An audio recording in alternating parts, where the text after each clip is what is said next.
Hoy hablaremos sobre un tanque ligero anfibio que desafió las olas. Estamos hablando del PT-76, diseñado en 1948 y en servicio desde 1952 hasta su gradual retiro a partir de 1967, con una gran historia por conocer. Este tanque era conocido por su amplio casco y propulsión a chorro de agua, lo que le permitía excelentes capacidades anfibias. Sin embargo, también tenía algunas debilidades, como su gran silueta, una débil protección blindada y un cañón de 76 milímetros poco potente. Pero a pesar de estas deficiencias, el PT-76 tuvo una larga vida de servicio en las Fuerzas Armadas, no solo soviéticas, sino que de muchos países. Aún se encuentra en uso en ejércitos más pequeños. El tanque anfibio PT-76, una maravilla de la ingeniería militar que desafió todos los obstáculos acuáticos.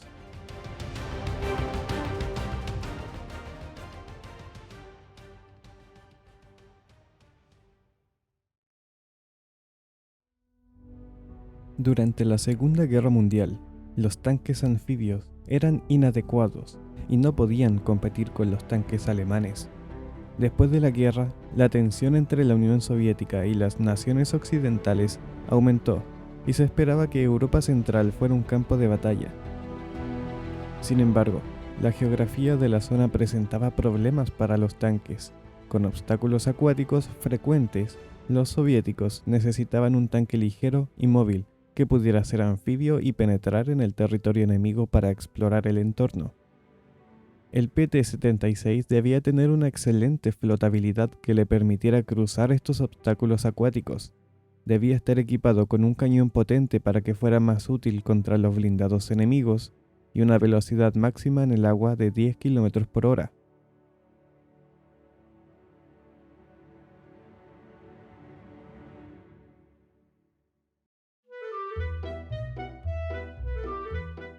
Inmediatamente después de la Segunda Guerra Mundial, cuando el nuevo clima geopolítico y militar se hizo evidente, la Unión Soviética todavía tenía una gran cantidad de tanques ligeros obsoletos, como el T-60 y el T-70, muchos de los cuales estaban en mal estado. Algunos de estos simplemente terminaron siendo desmantelados para ser utilizados como repuestos en otros vehículos. Mientras que la mayoría fueron desguazados, esto dejó al ejército soviético efectivamente sin tanques ligeros. Inicialmente, en 1946, a muchos jefes de la industria de tanques, ministros e ingenieros no les gustó la idea de un tanque ligero anfibio, y los tanques ligeros en general, ya que el desarrollo y la propulsión de un vehículo anfibio agregaría costos innecesarios, mientras que el requisito de flotabilidad significaba que la armadura tenía que ser extremadamente delgada. También creían que la pequeña ventaja obtenida en movilidad sobre los tanques medianos y pesados no era justificable, considerando el gran sacrificio de blindaje y potencia de fuego. No obstante, en enero de 1947, el cuartel general de las Fuerzas Navales de la Unión Soviética informó al Staff General de las Fuerzas Armadas sobre la creación de dos vehículos anfibios, una PC y un tanque ligero. Los dos vehículos debían compartir la misma plataforma que podría usarse más tarde para desarrollar otros vehículos. Así, en marzo de 1947, reconociendo la situación geográfica en Europa Central, el comandante del Grupo de Fuerzas de Ocupación Soviéticas en Alemania estaba interesado en la reactivación de los tanques ligeros anfibios. Una guerra en Europa Central se basaría en la movilidad, entonces un tanque ligero, rápido y anfibio podría avanzar rápidamente, realizando maniobras de flanqueo, ataque sorpresa y más, algo que los tanques medianos y pesados no podían hacer tan a menudo. También se agregó que los tanques ligeros podrían transportarse por aire y serían cruciales en las guerras en el Medio Oriente, donde la falta de infraestructura sería aún más problemática para los tanques medianos y pesados. Incluso en el lejano oriente, donde los ferrocarriles y las buenas redes de carreteras estaban ausentes. un tanque ligero capaz de transportarse estratégicamente por sus propios medios era la mejor opción.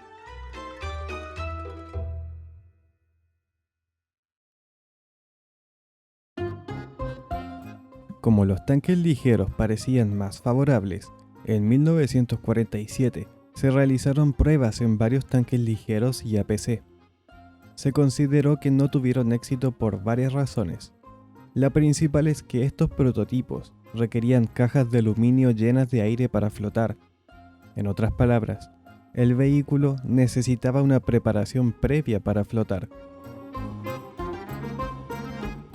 Además, los dispositivos de flotación debían transportarse en camiones. Esto complicó la logística y la agilidad del tanque. Obviamente, el nuevo tanque debía flotar por sí solo sin preparación inicial. Como resultado, el 10 de junio de 1948, la fábrica número 112 se encargó de diseñar el tanque ligero y el APC para que estuvieran listos para operaciones anfibias sin ninguna preparación previa. Para el tanque ligero, las especificaciones fueron las siguientes. El peso listo para el combate debía ser inferior a 15 toneladas. El motor necesitaba entregar 300 caballos de fuerza y tenía que permitir que el tanque alcanzara velocidades de hasta 50 km por hora en carretera y de 12 a 14 km en agua. Además, tanto el tanque ligero como el APC deberían poder transportar 2 toneladas encima, y el tanque ligero tenía que estar equipado con un cañón de 72,2 milímetros. Los diseños estuvieron listos en julio de 1948 y se presentaron a la dirección principal de las Fuerzas Armadas con comentarios prometedores. El 16 de julio del mismo año, el Ministerio de Ingeniería de Transporte ordenó a la fábrica número 112 que produjera 2 prototipos y los probara para junio de 1949. Estos vehículos recibieron el nombre de Objeto 101 R39 para el tanque ligero y el Objeto 102 para el APC. El primer prototipo del R39 se construyó entre abril y mayo de 1949 y el 27 de mayo comenzaron las pruebas. Se encontró que el centro de gravedad estaba demasiado atrás, causando problemas en el agua.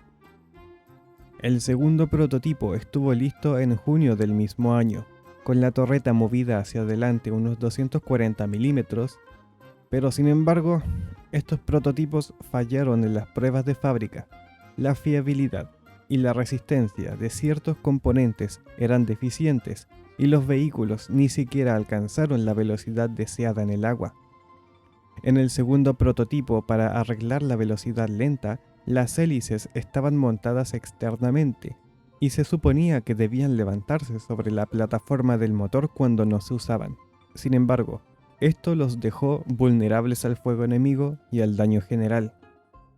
La segunda ronda de pruebas se realizó en Leningrado, pero también fallaron. Las malas actuaciones llevaron a la fábrica número 112 a ser eliminada del programa.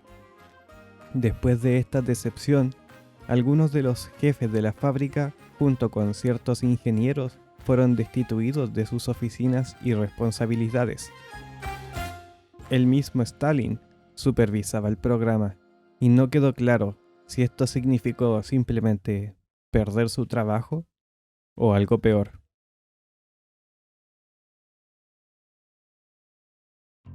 Los investigadores y trabajadores restantes llegaron a la planta de tractores de Chelyabinsk para continuar el trabajo el 15 de agosto de 1949.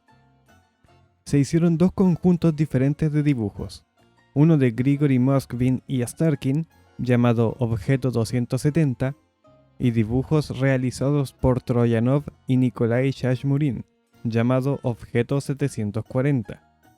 Para solucionar los problemas encontrados en el R-39 inicial, los ingenieros propusieron 4 soluciones diferentes.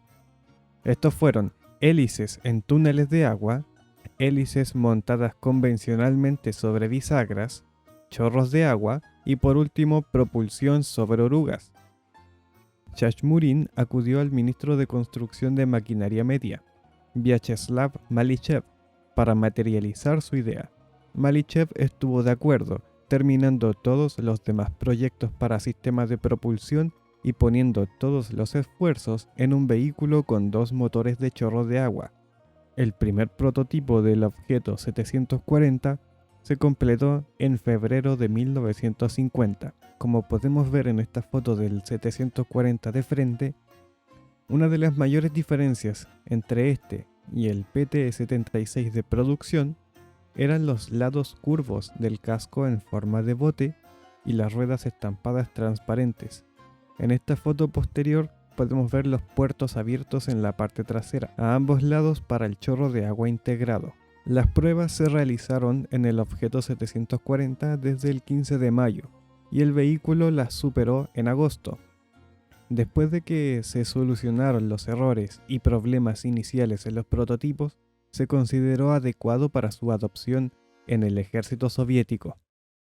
El decreto del Consejo de Ministros de la Unión Soviética del 23 de noviembre de 1950 asignó a los primeros 10 vehículos que se producirían en STZ, la planta de tractores de Stalingrado, para lo cual se creó una oficina de construcción especializada. Las primeras 10 unidades se fabricaron entre mayo y junio de 1950. Se enviaron al ejército soviético para pruebas activas con tropas, durante las cuales se realizaron refinamientos y toques finales.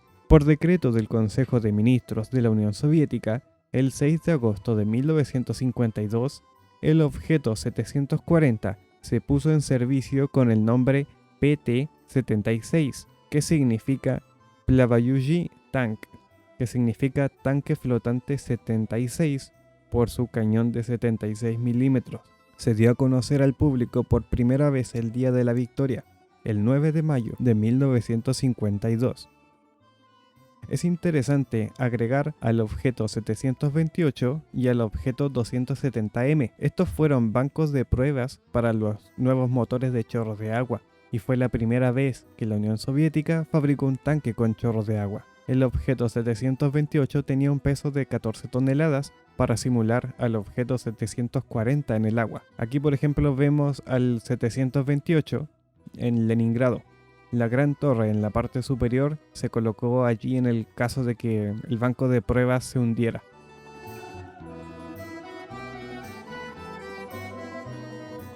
Los tanques PT-76 fueron asignados a compañías anfibias y compañías de reconocimiento de regimientos de tanque y rifles motorizados. Tenían funciones dedicadas dentro del regimiento, como asegurar las orillas de los ríos, permitiendo que otros tanques, tropas y equipos cruzaran el obstáculo de agua con equipos convencionales, lo que llevaba mucho más tiempo.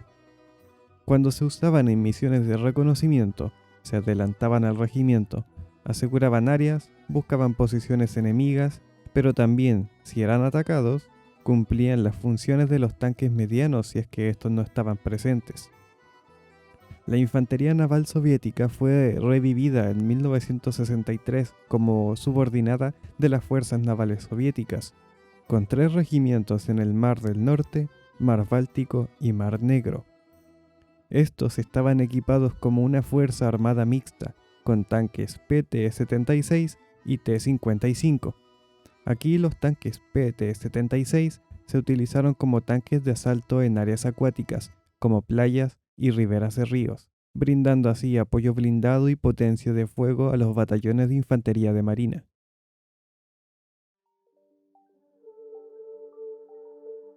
El PT-76 fue un tanque revolucionario para la Unión Soviética, pero su base era muy simple. El casco largo y ancho permitió una excelente flotabilidad en el agua, pero tuvo que sacrificar el blindaje, con la parte más gruesa siendo de tan solo 15 milímetros en la parte delantera de la torreta. El motor se colocó en la parte trasera, detrás de la torreta.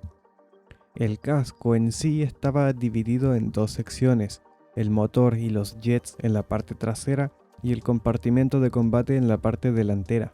Estos estaban separados por una mampara de metal. Los chorros de agua, 2 a cada lado, tenían una entrada en el piso del casco y el orificio de salida en la parte trasera. Se utilizaron dos puertos más pequeños en el costado para la propulsión en reversa. La torreta tenía un perfil bajo y tenía tanto al comandante, que también era el artillero, como al cargador. El motor principal lo llamaban el V6. Era un diésel de 6 cilindros en línea, de 4 tiempos, refrigerado por agua, capaz de generar 240 caballos de fuerza a 1800 RPM. Esto dio una relación peso-potencia de 16,4 caballos de fuerza por tonelada y le permitió alcanzar una velocidad máxima de 44 km por hora en las carreteras. Y esto es un mito que vamos a destruir, porque a pesar de ser utilizado como un tanque de reconocimiento en muchas ocasiones, el PT-76 no fue diseñado con esta tarea en mente. Nunca estuvo equipado con ningún equipo adecuado para tales tareas, y probablemente uno de los inconvenientes más importantes del PT-76 fue su poca visibilidad.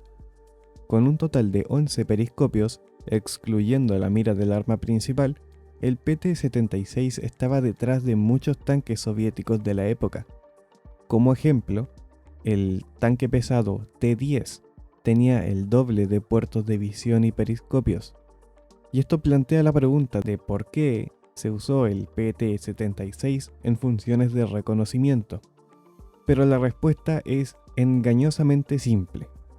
La doctrina soviética en la década de 1930 consideraba que los tanques anfibios como el T-37A tenían principalmente fines de reconocimiento. Eran ligeros y pequeños y su pobre armamento no permitía realizar bien otras tareas. El PT-76, sin embargo, era mucho más grande que un T-54 y tenía bastante poca potencia. Sin embargo, el PT-76 se usó de hecho en tales misiones porque era el único tanque ligero anfibio en el arsenal soviético. En este sentido, podría considerarse que el diseño del tanque había superado una doctrina más antigua de uso de tanques en ausencia de los vehículos de reconocimiento dedicados para los cuales fue hecha.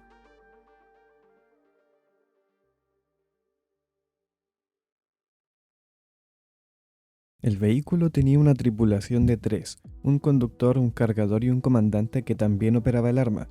El conductor se colocó en el centro del casco debajo del arma, el comandante se sentó en el lado izquierdo, en la torreta, mientras que el cargador estaba en el otro lado, a la derecha. El anillo de la torreta del PT-76 era muy grande, a un diámetro de 1800 milímetros. Como referencia, el anillo de la torreta del T-34-85 tenía un diámetro de 1600 milímetros y el T-55 de 1850. En comparación con los tanques soviéticos contemporáneos, el gran anillo de la torreta combinado con un miembro menos de la tripulación y un cañón de menor calibre significaba que el PT-76 tenía una de las mejores ergonomías de su tiempo en la Unión Soviética. El conductor tenía 3 periscopios para mirar. A pesar de la buena visibilidad que le daban los 3 periscopios, seguía confiando en los comandos de la torreta. El periscopio central podía levantarse mecánicamente para mejorar la visión al conducir por el agua. El puesto de conducción era bastante interesante, ya que los pedales estaban ubicados en el casco delantero, en un ángulo, mientras que el asiento estaba montado en el piso del casco. Esto significaba que los pies, como podemos ver en esta imagen, estarían a nivel de las caderas al conducir. Además de la mira de su arma, el comandante tenía 3 periscopios en una cúpula capaz de girar 360 grados. Pero no había nada con lo que agarrar la cúpula directamente. Entonces el comandante tenía que agarrarse a los periscopios que no eran especialmente ergonómicos, si es que quería girar la cúpula. Si quería una visión externa más clara, como prefieren todos los comandantes de un tanque, podía abrir la escotilla en la que estaba incorporada la cúpula. A pesar de tener solo 6 milímetros de blindaje, la escotilla era bastante grande, por lo que era muy obvio para los francotiradores enemigos cuando la escotilla estaba abierta y el comandante podía estar mirando hacia afuera. Esta escotilla fue construida dentro de otra escotilla mucho más grande que atraviesa toda la torreta, El razonamiento detrás de esto fue facilitar el escape de la tripulación en caso de emergencia. El peso de la escotilla la hacía bastante engorrosa y difícil de abrir, especialmente si un tripulante resultaba herido. De la misma manera que la escotilla más pequeña se abría hacia adelante para proporcionar algún tipo de protección como un escudo al salir. El comandante, ya sobrecargado de trabajo, también operaba la radio, una 10 RT-26E, estándar para los vehículos soviéticos de la época. Estaba montado a su izquierda para darle la máxima cantidad de espacio. El exceso de trabajo del comandante recuerda bastante a los comandantes de los tanques franceses en la Segunda Guerra Mundial. Si bien el PT-76 no tiene nada en común con ellos, la situación en la que se encontraba la Unión Soviética después de la Segunda Guerra Mundial es similar a la de Francia en los años 30. Ambas naciones acababan de librar una guerra sangrienta, lo que redujo su población. Tener menos tripulantes por tanque significaría, en general, un ahorro significativo en recursos y mano de obra necesaria para operar los tanques. El cargador se encontraba en el lado derecho de la torreta, a la derecha del cañón, lo que significaba que tenía que cargar el cañón con el brazo izquierdo, una característica común de los tanques soviéticos de la época. Tenía tres funciones principales: cargar el cañón de 76 milímetros, cargar la ametralladora coaxial, y cuando no estaba cargando, era responsable de ayudar al comandante a vigilar los alrededores con su único periscopio giratorio Mk-4S. Por el diseño y colocación del periscopio, el cargador tiene visión hacia adelante y ligeramente hacia su derecha. Para ampliar su visión, tiene que cambiar e invertir el periscopio, lo que le permitía mirar hacia atrás. Esto era bastante ineficiente, lo que dificultaba que el cargador ayudara al comandante a detectar objetivos y con una visión general. Pero tenía mucho espacio para operar. Tenía un asiento plegable montado en el anillo de la torreta, lo que significaba que podía trabajar de pie o sentado. Su comodidad no se detuvo allí. Tenía una luz de techo y un respaldo, convenientemente inclinado para que mirara hacia el arma. Había tanto espacio en la torreta que, después de plegar la protección de retroceso a 90 grados, había un gran desnivel entre las dos posiciones de la tripulación, por lo que podían pasar los tripulantes. Gracias a la gran cantidad de espacio en la torreta y al tamaño relativamente pequeño de los proyectiles de 76 milímetros, el trabajo del cargador no fue tan complicado, y esto permitió un tiempo de recarga bastante corto entre disparos, con 15 rondas teóricas por minuto. Sin embargo, la velocidad real de disparo, teniendo en cuenta la puntería, estaría por debajo de 7 rondas por minuto. La munición se almacenó en un estante listo para usar, en 2 pilas de 7, a la izquierda del cargador, dentro de todo el bullicio de la torreta. En la parte superior de este estante listo en la pared de la torreta había 2 rondas adicionales. En el otro lado del bullicio de la torreta, debajo del arma, estaba el estante de almacenamiento de municiones con 24 rondas adicionales, elevando el total de municiones a 40. Esto es bastante bajo para un tanque de su tamaño, pero fue una mejora considerable con respecto al prototipo R-39, que solo tenía 30. Extraer municiones y cargar el arma directamente desde el estante de almacenamiento era bastante engorroso. Idealmente las rondas tenían que sacarse y colocarse dentro del estante listo cuando no estaban en combate inmediato. El PT-76 usaba un cañón D56T de 76 milímetros, desarrollado por la fábrica número 9 en 1949, sobre la base de los cañones F-32 y CIS-3. De hecho, tenía capacidades balísticas idénticas y disparaba la misma munición. Tanto el F-32 como el CIS-3 se consideraron obsoletos al final de la Segunda Guerra Mundial, y con razón.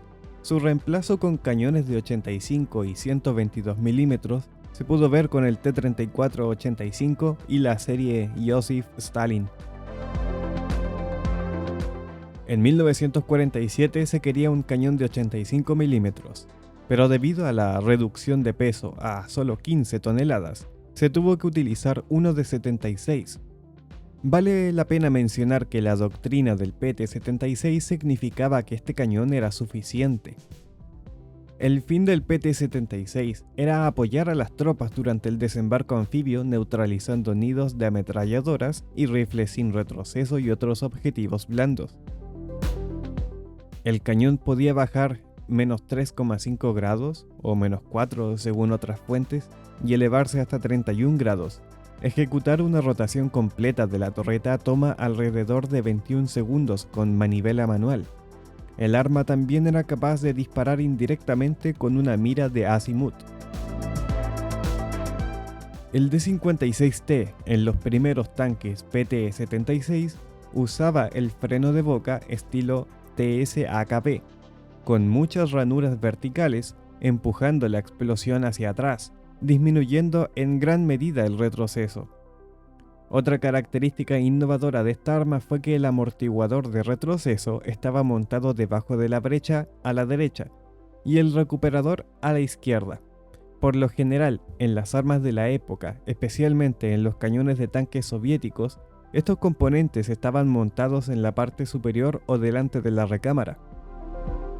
Esta nueva ubicación permitió que se necesitara menos espacio sobre el arma, aumentando la depresión de la misma o permitiendo disminuir la altura de la torreta. Otra característica inusual del D-56T fue la cerradura de recámara deslizante vertical. En la mayoría de los tanques soviéticos de la época, la cerradura de la recámara era horizontal y del lado derecho. Había dos razones. Principalmente la doctrina soviética establecía que si el eje de la recámara del arma está a menos de 950 milímetros a 1000 milímetros del piso, se debe usar un bloqueo de recámara vertical. Cualquier cosa más alta que eso debería usar una recámara horizontal. Esta regla se estableció porque los que eran verticales son más fáciles de cargar cuando están más abajo. Sin embargo, son mucho más difíciles de cargar cuando están más arriba. Me refiero como a la posición de hacia dónde está apuntando el cañón y, por ejemplo, si está apuntando hacia abajo, la recámara va a estar arriba, ¿cierto? Las medidas exactas se hacen en proporción al codo y al hombro del cargador soviético promedio, o sea, a 1,70 metros. Por último, como era un pequeño cañón de campaña, el SIS-3 ya tenía un cierre de recámara vertical. Más tarde, en 1957, esta arma sería cambiada a la D-56TM, con un freno de boca estilo alemán. Además, en 1961 se realizó una segunda actualización de armas, con el D-56TS, el cual recibió un dispositivo de estabilización de 2 planos.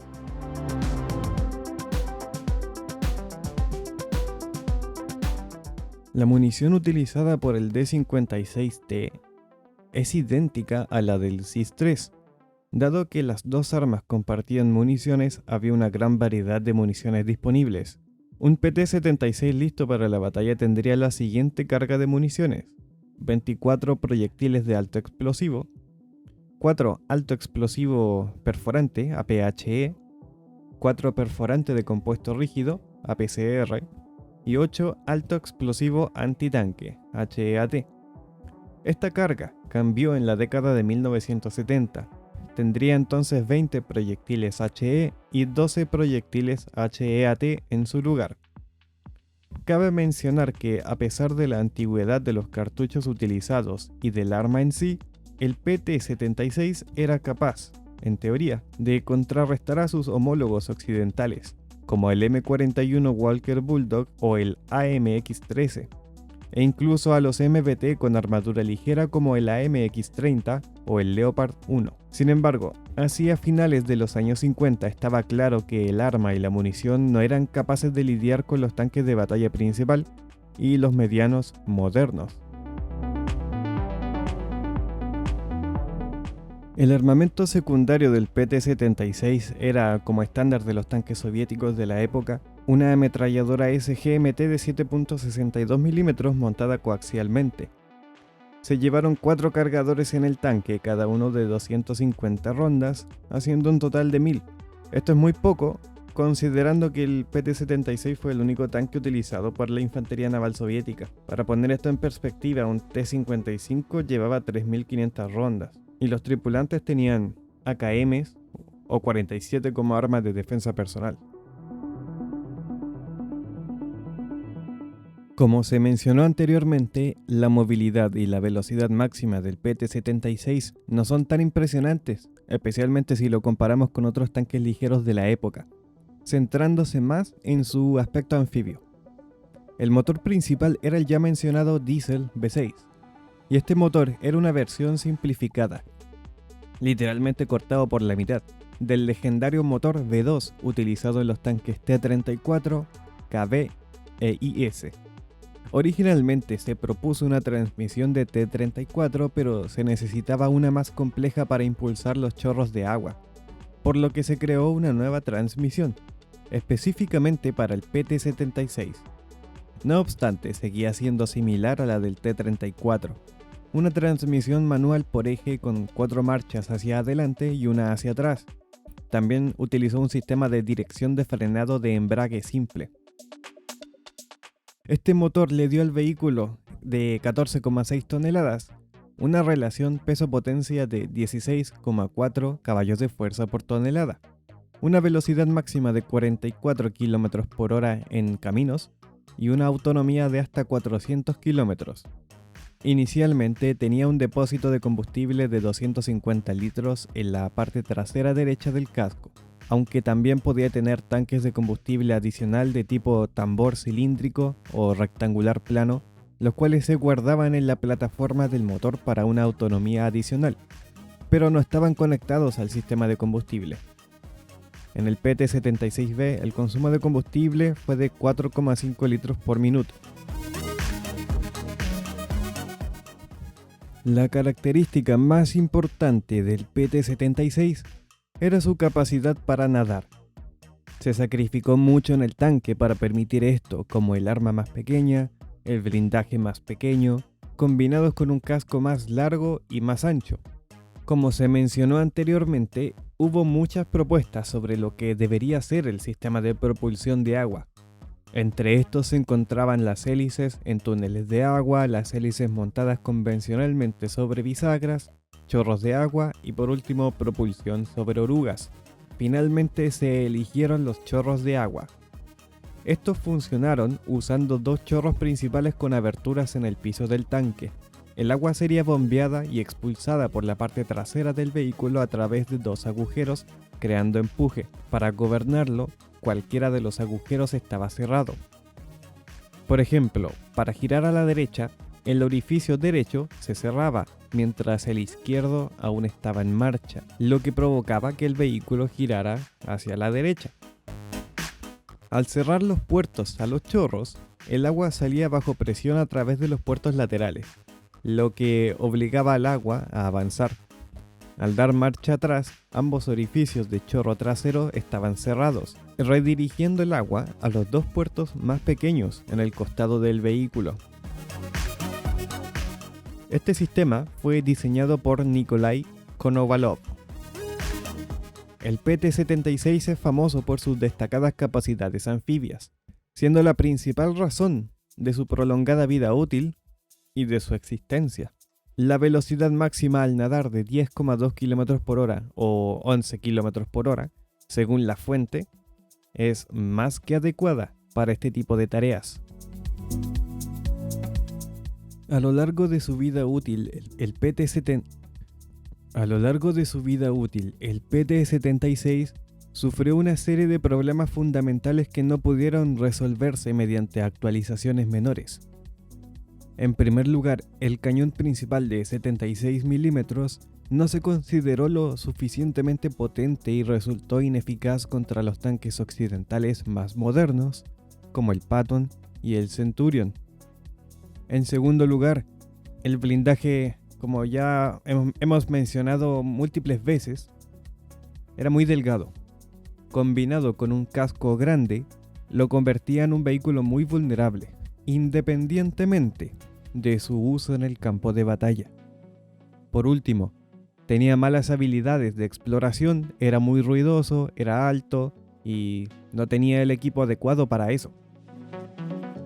Pero si era bueno para algo, era para nadar. Sin embargo, esto tuvo el precio de sacrificar esencialmente todas las demás capacidades de combate. Como era el único tanque ligero en el arsenal soviético, no podía realizar una penetración profunda dentro de las líneas enemigas ni enfrentarse a otros tanques medianos o MBT mientras esperaba que llegaran los tanques más pesados.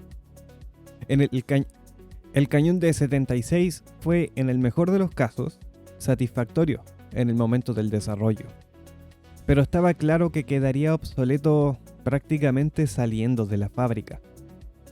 Desafortunadamente para el tanque nunca se usó para lo que fue diseñado: campos y pantanos de Europa Central y Oriental, sino en una variedad de otras guerras y conflictos de baja intensidad en otras partes del mundo, desde Vietnam hasta Sudáfrica.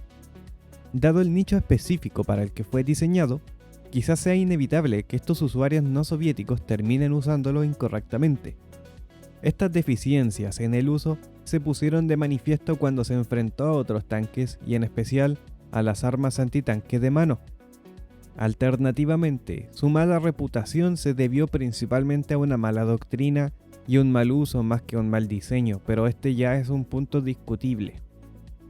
Aunque, cuando se empleaba correctamente, como lo hizo el ejército indio en 1971, el PT-76 podía sorprender a sus atacantes y atravesar terrenos que ningún otro tanque podía. Desafortunadamente, los PT-76 se operaron con bastante frecuencia como un tanque mediano o incluso como un MBT, y carecía del apoyo de tanques más pesados, como se pretendía originalmente. También es válido que el tanque estaba condenado desde el principio en términos de armamento. Es posible que los diseñadores soviéticos subestimaran la evolución de los tanques medianos y ligeros en Occidente, alegando que el arma era muy adecuada para los tanques medianos de la Segunda Guerra Mundial, como el Panzer IV, pero no previeron la armadura pesada en tanques como el M48 Patton. Incluso contra los tanques ligeros contemporáneos como el AMX-13 y el M41 Walker Bulldog, el PT-76 era inferior en términos generales de combate. Carecía de potencia de fuego, velocidad y blindaje. Sin embargo, superaba a sus rivales en movilidad en entornos difíciles, como por ejemplo lodo profundo y nieve. Y por supuesto, cuerpos de agua. Con eso damos por finalizado el video. Te invito a revisar mi canal o este video en el que hablo acerca del tanque Leclerc. Nos vemos.